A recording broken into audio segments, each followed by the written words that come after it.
Okay, thank you everybody for being here for our November meeting. Can we have a roll call, please? Director Gatchell, Present. Director Ohilsky, Present. Director Womack, Present. Vice President Sesenia, President Fourcroy. I'm here. And if I could just introduce Josh real quick. This is Josh George, partner of Jeff Menries. He's here with us tonight, and Jeff will be back next week. Okay, thank you. Okay, let's move into our general action items, which general action item 2A, draft letter to SLO County regarding unhoused population on Palisades. All right, thank you. If you recall, back in September, we had public comment from concerned citizens regarding the situation that has gotten increasingly worse in the recent months. And they asked if we would write a letter to the Board of Supervisors regarding the issue. The board agreed to do that, so we scheduled it for tonight's meeting. Excuse me. So I did meet with the representative from the group that has had the concerns. And so I did provide a draft letter in the board packet and included those concerns in that letter, or some of the solutions in that letter, along with the concerns. And so basically what you're looking at tonight is the draft letter, see if there's any changes that you would like to make in it, and take public comment to see if there's any changes that the public would like to see as well. The recommendations that we put forward was to restrict the parking to 4 hours on Palisades and indicate that the violation a vehicle could be towed away. Provide notice to the violators that there's alternative areas to go. And specifically right now it's Railroad Square in San Luis Obispo, but Oklahoma Avenue will be an alternative once they hopefully work through their issues with CAPSLO and the management of that area. And then explore all alternatives for alternative street parking. One of the members of the public provided me with some examples from other cities like in Sacramento and LA, where they've designated different areas that aren't impacting public facilities like ours as alternative parking sites. So those were the main recommendations that we put into that letter. So with that, the recommendation tonight is to get the input, incorporate any comments into the letter, and then authorize our board president to sign this into the county. Yeah, so I definitely read the letter. I met with Chuck and Ron last week about it. So I think it addresses our concerns and ties us to the reasons why that's our business. So those are the parts that I was concerned with. Does anybody on the board have any comments or questions or recommendations? I just have a couple questions. In general, I like the letter. I'm fine with it. Why do we pick 4 hours? Is That was through conversations that the concerned group, citizens group, had with the sheriff's department, and that was the outcome of that discussion. okay? And do we have alternative places? Like, is there any place that comes to mind? Well, we did do a survey for alternative spots, and realistically, right back here on 10th Street, on the east side, from the shopping center coming up towards Los Olivos. There's businesses, of course, on the west side. There's nothing really on the east side, and it's all commercial, no residential, no public facilities like our library or community park. So that would be one option. There's other smaller areas, even like right here across the street or down Los Olivos, that might be suitable. Okay, I'm just curious. That's all my questions. Thanks, Chris. My question was around the 4 hours parking too, versus, is that a daytime thing or an overnight thing? Versus just saying no parking between like midnight and 5 a.m. I believe it would just be a 4-hour time limit. I don't know about hours. Possibly one of the public could speak to that since they were involved in that conversation, but it's mainly for the because there is no camping. Correct. So that should eliminate evening parking, but right now, people are there all day and into the night. So Yeah. this would be something to try to start remedying, so they'd have to at least move from Palisades. Yeah, my only concern was if there's legitimate community events going on that might be for more than 4 hours, that Mhm. could impact community pieces. Good point. And would that cause, if we did restrictions there, is that going to cause that problem to move elsewhere in our community? And then we have to do 4-hour parking at, down in Baywood or other places. Well, as I indicated in the letter, there's really no good Good solution. solution. I think the concern is the impacted area right now is where our community park is, children's families, recreationists, the library across the street, which is a total community asset, and the problems that they're causing, the unhoused are causing down there. My only last comment was, I believe on sorry, page 2, paragraph 2 on the second, third sentence, it says of an ordinance not allowing overnight parking on public roads. I believe it should be overnight camping. Just something to clarify. Yeah, so I mean, what I understood basically is that this was the result of conversations with the sheriff about what they could actually, like, what was enforceable for them. Yeah. Like, what were the tools to Makes give sense. them to try to Correct. help them. So. Because it seemed like the overnight camping wasn't enough. Right, So we're wanting additional measures is what we're saying. And that these are ideas, but if the county has other solutions, Sure. that, we'd encourage any measures that could be implemented. yeah, I guess I'm thinking like Troy, what's the longest I would be there? And I'm just trying to think of events like, I think usually I'm out of there in 4 hours, Yeah. but you're right, we've had like dinners at the Red Barn or. Yeah. I'm like, where would I go over that for? But Should be rare, but there could be. Ron, we could just put some qualifying language in there, that, 4 hours unless they're attending an event at the community center. I mean, I think that's hard to enforce. well, and I wanted to go back to the 4 hours. The 4 hours is anytime. Yeah. And it's not camping, it's parking. Yeah. Because they don't know, I mean, somebody could have their windows tinted and they don't know that they're sleeping in there, so. That's why it's parking, not just camping. I was involved in the whole thing when the county passed the first ordinance, so.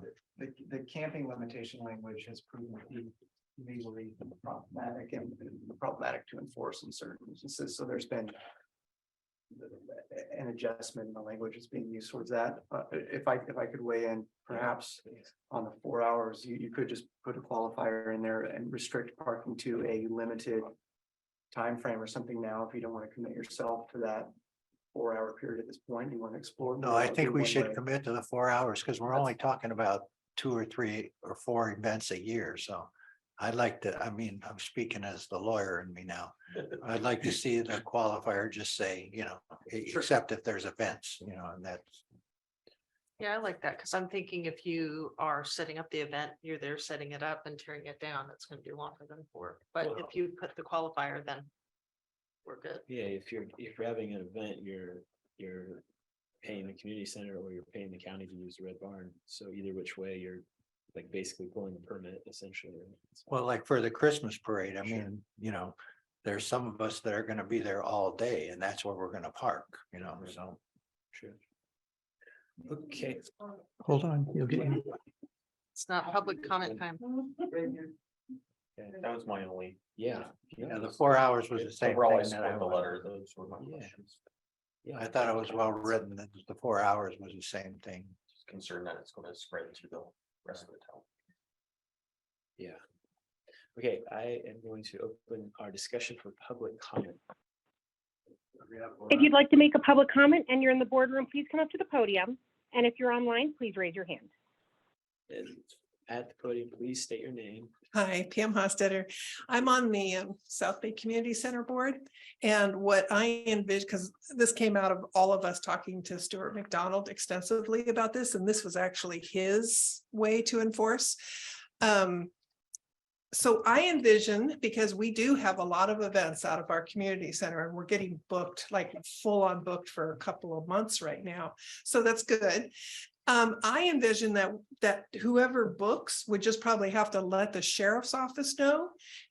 And don't forget, we already have all that parking that's available for events, but if it goes beyond that parking, then just let the sheriff office know that there will be an event that's going to go from X to Y. So beyond that, thank you so much, you guys, because this is going to make such a difference if we can get something like this set up. And we're really also pushing for other parking too, because we understand, but this is just not the place to have this happening in our little town. Thank you. Thank you. Becky McFarland, Los Osos. I agree with what Pam said, and the 4-hour thing, I mean, in reality, they're not going to be down there with a meter maid and a chalk thing on the wheels when there's an event, and telling people there is an event should make a big difference. And no, we're not wanting this to spread anywhere in town, and seeing how hard it is to get any ordinance passed in this town, I don't think you'll see that happen. I do want to say, I don't think anybody wants to see street parking anywhere in town. And the county is supposed to be working on alternatives to that. But part of the whole 5-year plan and stuff is that every community is supposed to step up and do something. And we do have some small ideas. I spoke with Blake Fixler today, and I said, you know, the big problem with what happened on Palisades was the county putting out you know, an announcement to the whole world. And I said, if that can be controlled, you know, say there's a church that wants to put 2 parking spaces, or the 10th Street property gets to have 6 spaces, don't advertise it to the whole world. It goes through the hobo telegram anyway, or telegraph. People know where they can park. Another issue that maybe you don't realize is that people just cruising through town that don't have reservations at Montana de Oro just go down there. People can park their RVs down there for free parking, you know, store your RV down there. So it's not just against having people camp there. It's having people leave stuff down there. And we actually had the Chamber of Commerce trailer down there that somebody rode down the hill, but it was being stored there for a while. So it's, you know, it's for everyone. It's not people camping. And we do really appreciate this. And I hope you'll keep supporting some ideas for doing something in this town, because it's so important. Thank you. Thanks, Becky. No, There is no public comment online. we're gonna have public comment for items not on the agenda soon. I thought this wasn't, sorry. No, this is specifically about this agenda. item. We're glad you're here, and we'll help you Yeah. out. Absolutely. Okay, is there any further public comment? No. Not on- There is none online. Okay, thank you. Okay, bring it back to the board. Do we have any more discussion? So we're talking about maybe adding a little bit of language in there. I'd like to make a motion that we approve the letter with the qualifier and the 4 hours thing. Just basically, I think the idea that, you know, if it's more than 4 hours and there's an event going on, and like she said, they can contact the sheriff's event, or pardon me, the sheriff's department, let them know, I think. I can add that to the first bullet in the letter. Okay. That was a motion. Do we have a second? I second that. Okay, I can do the vote. All those in favor? Aye. Aye, it's unanimous. Thank you all. Thank you, Ron, for putting that together. Thank you for helping us draft the language. It's a good stuff. Okay, our next agenda item is public comment for items not on this agenda. Is there any public comment? If you'd like to make a public comment and you're online, please raise your hand. And if you're in the boardroom, go right on ahead. Thank you. Pam Hostetter, again, Los Osos. I just wanted to let, this is more informative for you guys. Because I know you've been really working on the dog park. And of course, I've been talking about putting the pickleball on that side too. But something you should know, somebody came in, I don't know if you knew this, and redid all of the golf tennis. And they had a big tournament there. So I just thought I'd let you guys know that there's a group of people that are, I guess, wanting to use that space. Yeah. So I just making a point for Thank you. There is no public comment online. One more is in the boardroom. Oh, I'm sorry. I didn't see you walking up. I apologize. That's okay, Laura. Becky McFarland again. I'm sure you all know that we comment a lot on the water situation in town. Something we found out recently is the county is going ahead and taking permits for new buildings for guest houses. And I think I saw another ADU.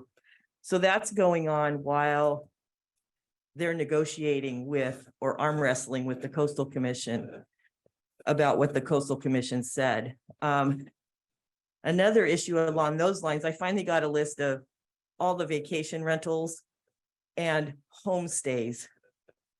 And there is well over 100. People keep saying, oh, well, there's only 38 or whatever. You probably know there's, excuse me, a lot more than those in town. And I'm not sure what role the CSD can take in this. One thing is, you contract for fire services. Someone came to us with the fire and emergency awareness Facebook page saying people have a rental and they're having campfires in the backyard, wooden campfires. When they went to the county, it was like, no big deal. I think that is a big deal. If someone's renting something out and having full-on campfires in a small neighborhood, I think we should do something about that and be aware. So I'd be interested in, is there anything the CSD can do to help on that? Because you do contract for fire. So you're in charge of that. And also you have a water company. And that might be something to look into. Are the high rate of use water users vacation rental owners? Thank you.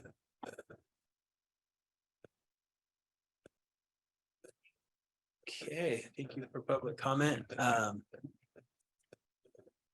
So now I'm not seeing any others, so we're going to move on to our administrative committee reports. Chief Province. For our fire department report. Just quickly for before Chief Province starts, in front of you have a sample of what he's working towards for our monthly report, and he'll talk to that a little bit more, but that's what that piece of paper is. All right, good evening.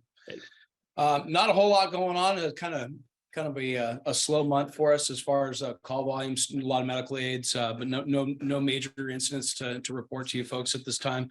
As far as special projects and programs, kind of getting rolling back into the community service things, we're working on a lot of building inspections and business inspections, the Senate Bill 1205 inspections that are required to be completed every year for schools, businesses, and multifamily dwellings. We're working on getting a lot of that, focusing on getting those completed this month. So we're pretty caught up for the rest of the month, our rest of the year on taking care of those. So we're hyper focused on training our new folks. We got a couple new people. We got them accredited, and we're waiting on academy dates for them in January. But until then, we're just working on getting them familiarized with the area, getting to learn the area. And so you might see some new faces run around. And you'll see us out dragging hose and banging ladders against buildings and driving around and showing them what Los Osos is all about. So that's all I have to report on what we got going on there. We've been talking about changing kind of some of the reporting functions and some of the statistical information that we're getting to you. I was finally able to meet with the young lady that puts this together and is able to maybe put it in a format that's a little more user friendly, a little easier to read.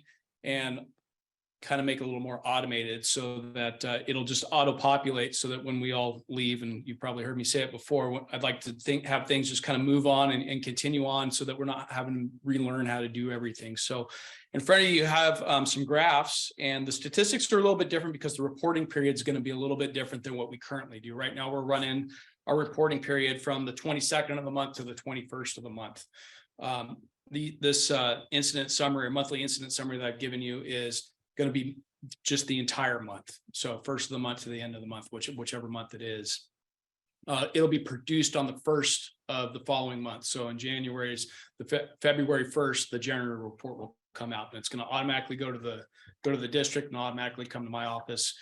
It'll probably be late for the board report just because of the reporting period and how it works, but it'll be a more accurate representation of what's actually going on with the Station 15 equipment. So going down it, you can see right now there's some stuff from October in there, and there's some stuff from November in there. And the way that the incidents are counted a little bit different. So the statistics are going to be different in this than they are in my report, because the way that I get my information is a little bit different than how this is done. This is right out of our CAD information. So as the dispatches go out and the engines go down the road, this is directly reflecting that information. So it's all computer generated. There's no my hands touching it and miscounting. So first line, it's got separated out by fire types. So structure fires, vehicle fires, other fires, vegetation fires. Other fires would be something that just doesn't fall into those three categories: dumpster fires, debris fires, that type of thing. So we don't have any for the reporting period of any fire instances.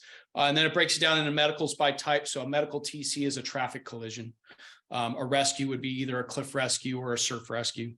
Law enforcement would be something where the sheriff's office requests us to come out and assist them in whatever they got going on. Sometimes with some folks that are having some personal issues, we'll come out and assist them with that, and that's what that would fall under.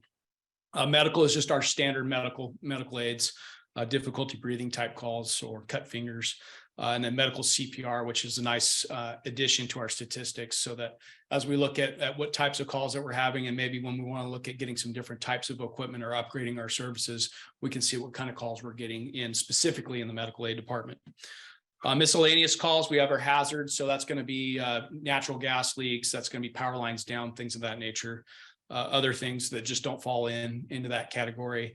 And then public assistance, which, you need help off the floor, or your water main breaks, or those types of calls that fall into the public assist.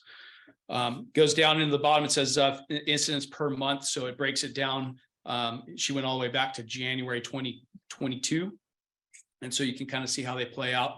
And what I'm going to point out is that if you go back in the board reports and you look at the statistics in comparison, so currently the way that the board statistics are extrapolated, my response is included in those. So the numbers are in addition to what would be here.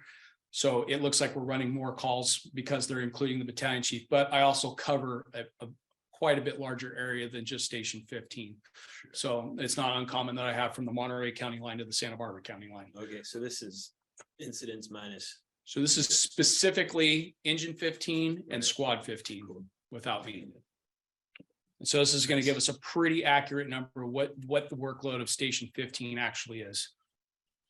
I'll go on to the next page. One of the questions that has come up a couple times is about the aid that we're receiving, the aid that we're giving our neighboring agencies. So the first one here, SBY aid given to other agencies.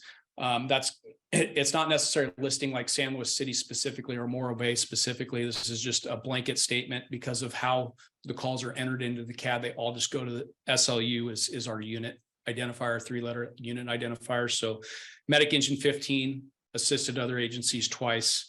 And the squad went out 6 times in this reporting period. That's going to be things that are just outside of the CSD, potentially, or it's not uncommon for the squad to go up to Station 16's area, which is Cayucas. And then other agency aid to South Bay. So we've got, it looks like 5 cities came to help us once. That was probably a USAR type call. So urban search and rescue, because they do have some folks that are on the countywide urban search and rescue team. And then the county came in to help us once, and then other San Luis Obispo units came in to help us. Probably our headquarters station, Station 23, the state fire engine probably came in here twice, is what that's reflecting. So as far as like individual call types and getting into, listing all the different types of calls, that's something that if a request is made, we can produce that report, but I'm going to leave that separate from this because it's just going to be so much information. It's pages and pages versus just a nice 2-page document. And this will tie into the annual report. So when the annual report comes out at the end of the year, it's the same information. So it should all add up at the end of the year. A lot better than what we're giving you right now. So the intent is check it out, see if there's additional information that you want in there, relay it to Ron. I'll meet with Brooke again, and we can maybe make some adjustments to the report. There's a couple items on here that I already see that we'll probably take off just for the ease of reading, and so that anybody can pick it up and read it and understand it. So if you have anything that you want to add to it or anything that you think we should take off, funnel it through Ron, and then I'll work with cleaning it up, and we'll do another draft one the next time. And then the first time that it'll actually come out as the official report will be the February board meeting. Okay, yeah, thank you, Chief. Okay. Any Thanks. questions? Oh, Okay. thanks for breaking down the categories. Yeah. I like it.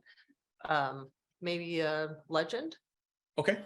because I'll forget, Okay.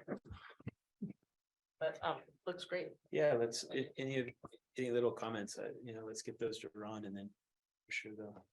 Yeah, and some of the things we'll try. It's obviously it's subject to whatever the computer program wants to do.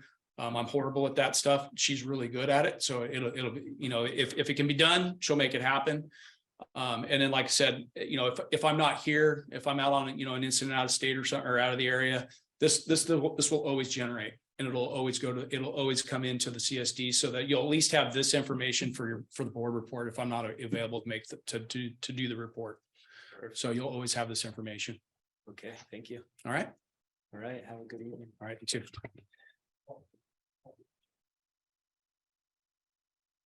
Okay, moving on. Do we have the sheriff online?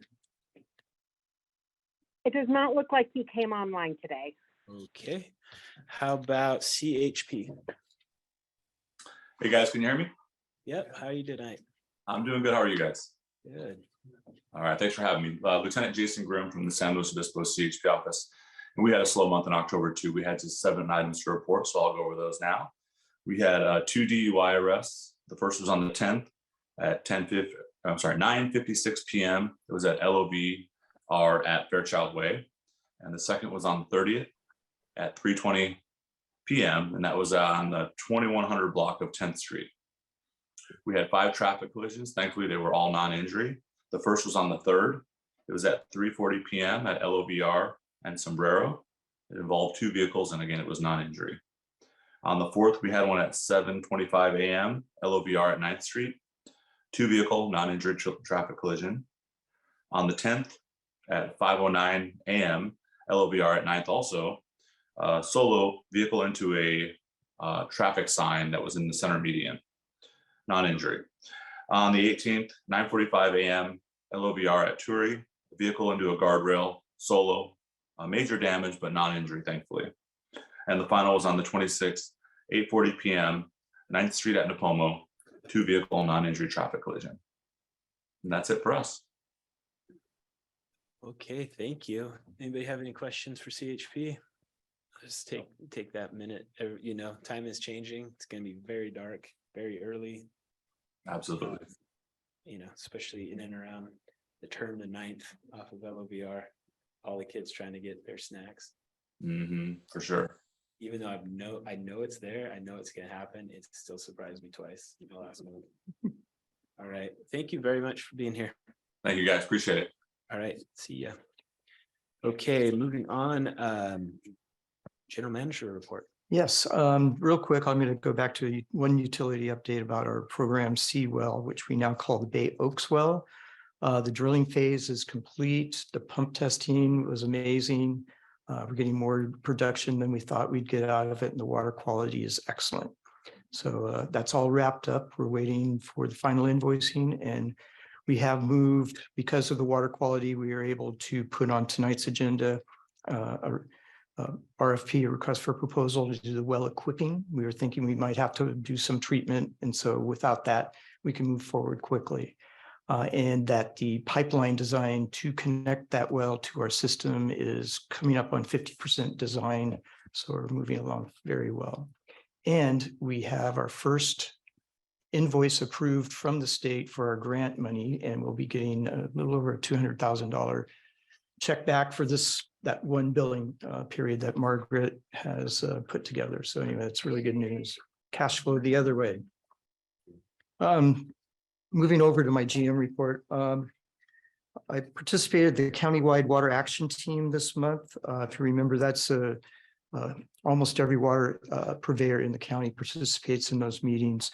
The focus of this meeting was the discussion of moving the regional desalination project forward. The Board of Supervisors on October 18th supported moving forward with the desal plan, and that they're requesting agencies that want to be included in the phase 1 of that project pass a resolution of intent, which I'll be bringing to you in December. There's no cost to the agencies or, of course, the district to be included in that phase 1. So I'll give you more information next month on that. Really good news is our annual audit's almost complete. Fetchter and Company have given me the final draft to go through. So far, no findings, a clean audit. So we're really excited about that. I'll be taking that to the FAC Finance Advisory Committee in December, and I'll have it to the board in January. Finally, I wanted to recognize a couple of other staff anniversaries. We've had quite a few here the last few months, which is exciting. Alicia Zuniga, who is our billing specialist, celebrated her 3-year work anniversary with us, and she's been amazing. She's taken our billing to the next level using the software that we have. And also Ian Good, a water resource operator, his 3-year work anniversary, and he's our techie guy down there and has moved all our system into an asset tracking program that we use now. So anyway, two great employees celebrating their time with the district. And as always, the drought reminder, nothing has really changed. A little bit of rain here and there, but we want people to remain diligent, use water wisely, limit your outdoor irrigation, and check for leaks. If you have any questions? No, okay, moving on.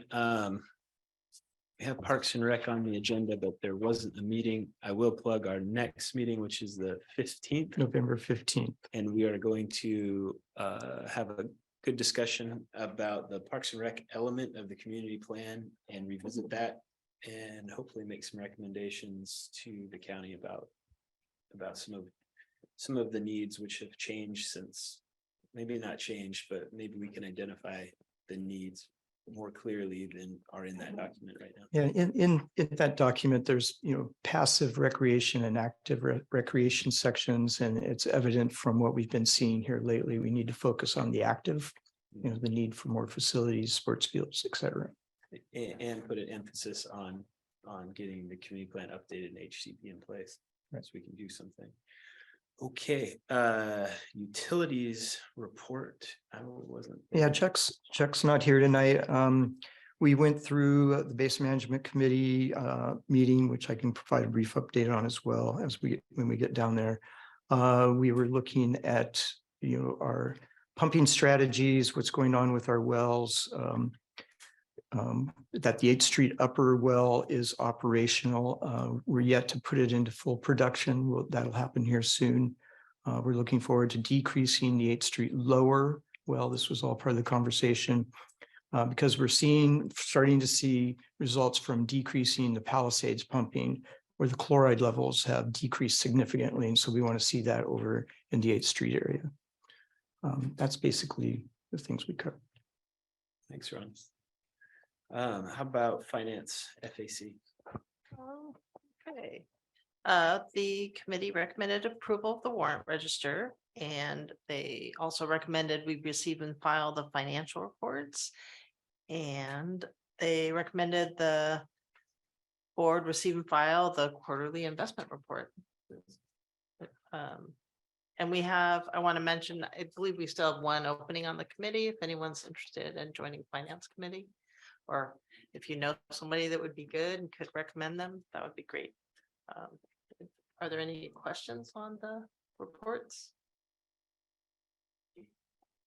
Thank you. Did we have emergency services? No, we have that coming up on November 17th. That's right. You have the Yeah, perfect storm week, 3 committee meetings in a row. um, okay, Basin BMC report, Basin. Yes, real quick. Some of the highlights are for the calendar, we discussed sustainable yield. Each year, the BMC is supposed to establish the sustainable yield for the upcoming year. So that's for calendar year 2023. The recommendation was to keep the sustainable yield at 2,300 acre feet per year, and that was approved. Also approved was a phase 2 of the lower aquifer nitrate investigation over in the S&T Mutual Water Company well area. The BMC is going to contribute up to, I want to say, $8,200 to help offset the cost for that study. And that's to truly understand where the nitrates are coming from. You know, it's suspected it's from septage from Cabrillo Heights, but there's other sources over in that area, the horse stables and whatnot. We looked at the funding and organization study follow-up. There's a quite extensive presentation, detailed presentation on what it would cost for the funding mechanism. So there wasn't any decisions made on that.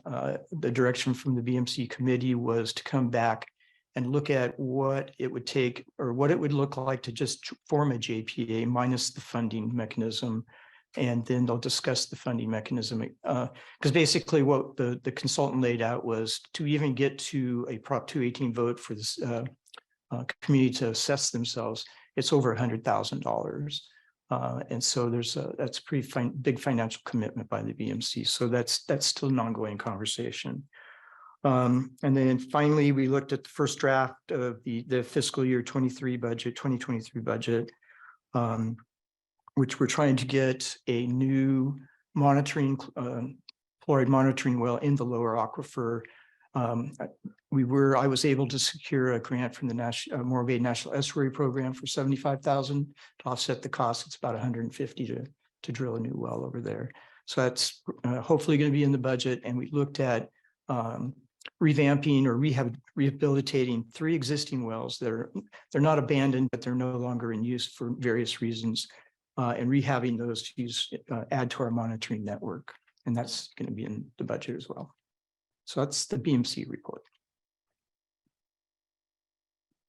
All right, thank you. Do we have any director announcements?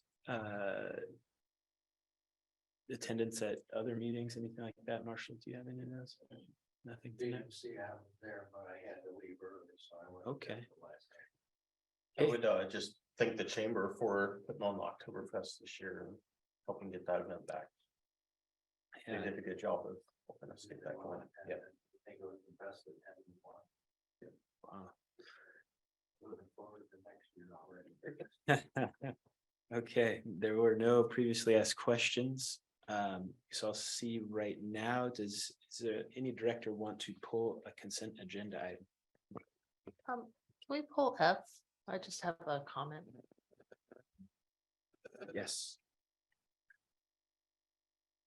Okay, so this is public comment for items on the administrative committee reports and the consent agenda, except for item F. If you'd like to make a public comment and you're online, please raise your hand. And if you're in the boardroom, please come up to the podium.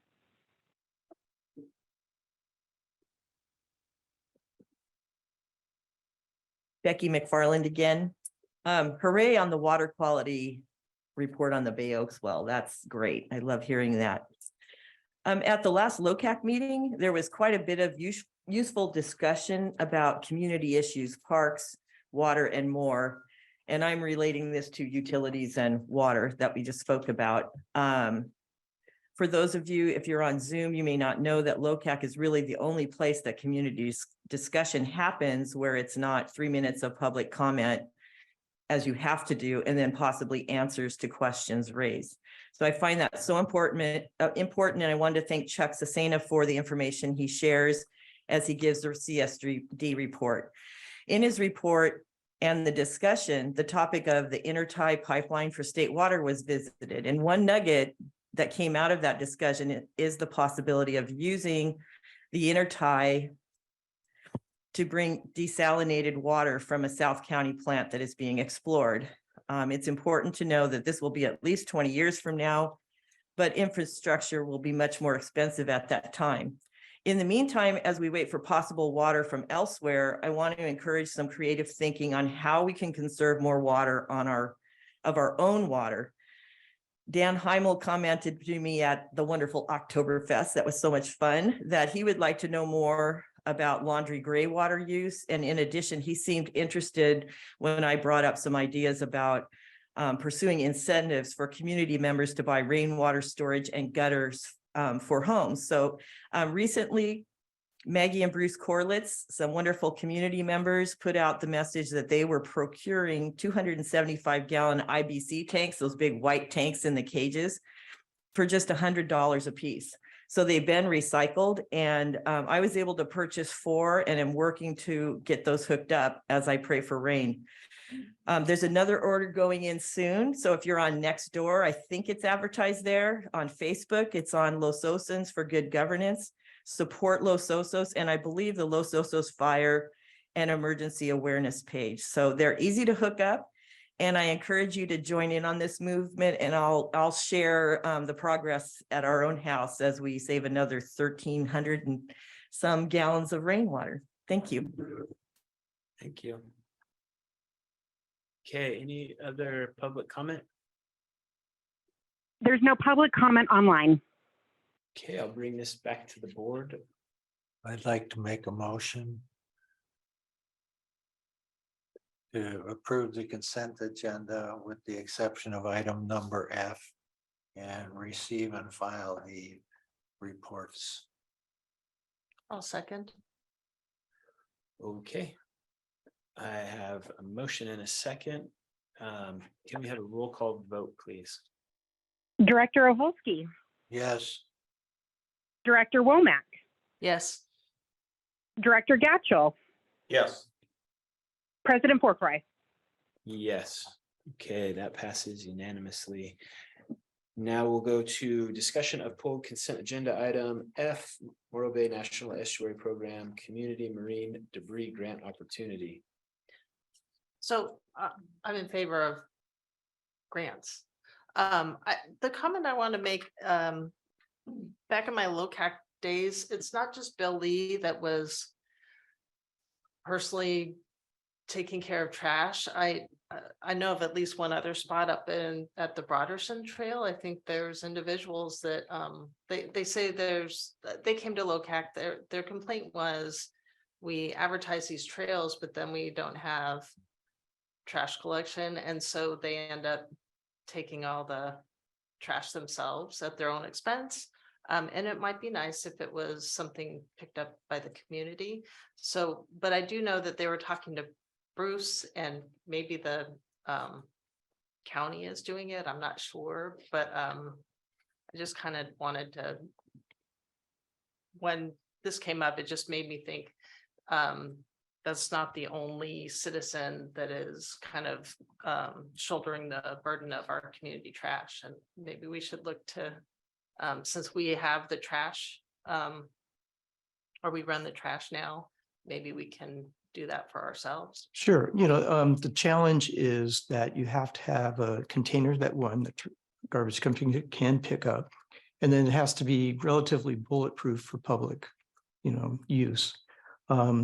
This particular request was really geared towards that. Mr. Lee did provide containers down there by the pier. And that when those went away, and with all the upswing in takeout and food down on 2nd Street, that there's an ongoing issue that needed to be addressed. So that's where this particular one came from. And it just happened when I was talking to the estuary program about the monitoring well grant, that this community programs grant came up. I said, oh, would they do trash containers? So it was kind of a specific conversation. They said, oh, sure, we can do that, put something together. And so that's where this originated from. I understand, there's like poop bag trash cans around that usually a neighbor will take care of. There's a couple of in my neighborhood. And those would just be a challenge, I think, from a collection standpoint, if you understand what I mean, but we could definitely look at it. Okay, that's it. I'm in favor of it. I did pull it because I wasn't, but I just wanted to add on. Okay, is there any public comment on this item? If you'd like to make a public comment and you're online, please raise your hand. And if you're in the boardroom, please come up to the podium. Becky McFarland again, and thank you for bringing up the Broderson Trail. I did ask Bruce to donate $17.52 a month to pay for a trash can out in front of my house, in which I was told there was no community money for that. But when I saw that he donated $50,000 of his community money to the hall in Cayucas, I mean, I always knew there was some money somewhere. I had to do all of that fundraising myself. I lugged that 20-pound container to the curb every week for like 5 years. It stinks. And they are around town. The community members shouldn't have to do that. There probably are willing people that would just wheel it. I mean, we just got one of the small ones and just wheel it over and they take it. But I also got to clean and sanitize that. I finally gave up because I got tired of smelling it when the winds were blowing offshore. Now someone has hooked up a bucket, but if they're not doing that, then I see it out my window and I have to go tell them. So I really think it's a community thing we should do. I mean, we got a gazillion dogs around here and we should be picking that up. I think that's a community thing. It shouldn't be put on just individual citizens. And yeah, the county should help out. They say they don't have a trail at Broderson. Funny thing, it's on about 100 hiking websites all over the world, but they won't own it, that it's their trail. So I don't know if you want to push on them about that, because it is advertised. Somebody put it on Google Maps. One of our local citizens did. And I said, could you take that off, please? That's in front of my house. And you're inviting the whole world to a place that the county, the CSD, nobody supports except basically me and my neighbors that donated. So yay, thank you for that. And I know over at, I think at the Elfin Forest, they have people that pull the bags out and then get them to the curb so that trash can be collected there. So I'm sure there's some volunteers that would help, but it's an important thing. And especially for the estuary, having been an outdoor educator, we did the watershed model like they have at Monarch and put little chocolate sprinkles to show where your dog poop ends up. And then ask the kids, do you like surfing in that out at Morro Bay? Do you like paddling through it? All of that waste goes into the bay. It runs off the hill, down the street and into Midtown also. There was questions about what happened with our eelgrass. Nitrates kill off eelgrass, and I'm intending to talk to them about that, but we need to keep the nitrates out of the water. Thank you. Thank you. Bring that. Is there any further public comment? There is none online. Okay, back to the I'm board. sorry. I just like to thank Ron for taking this under his wings, because it was one of the items that my wife, who walks our dog down there every day, as soon as Bill had died and they turned that trash service off, that it started to become a problem. So I want to express my appreciation to Ron for taking it under his wings and getting a resolution of that. Okay, thank you. And getting funding. That was my call. That Okay. was part of what yeah. With that, I'm gonna look for a motion on that item. I can't cheat now with the okay, I move that we agree to the National Estuary Program Community Project Marine Debris Grant Opportunity. Recommend acceptance of the grant if awarded, and the annual expenditure for solid waste disposal. Perfect. Second it. Okay, a motion and a second. All those in favor? Aye. Aye. Aye. Okay, we passed that unanimously. Thank you. Any future agenda items that the board would like to see? No? Okay, I know next board meeting, we're gonna be discussing town incorporation, right? That's our Right. big discussion next month. And we'll have the desal. And the decel. So until then, watch out for the kids. It's gonna be very dark next week.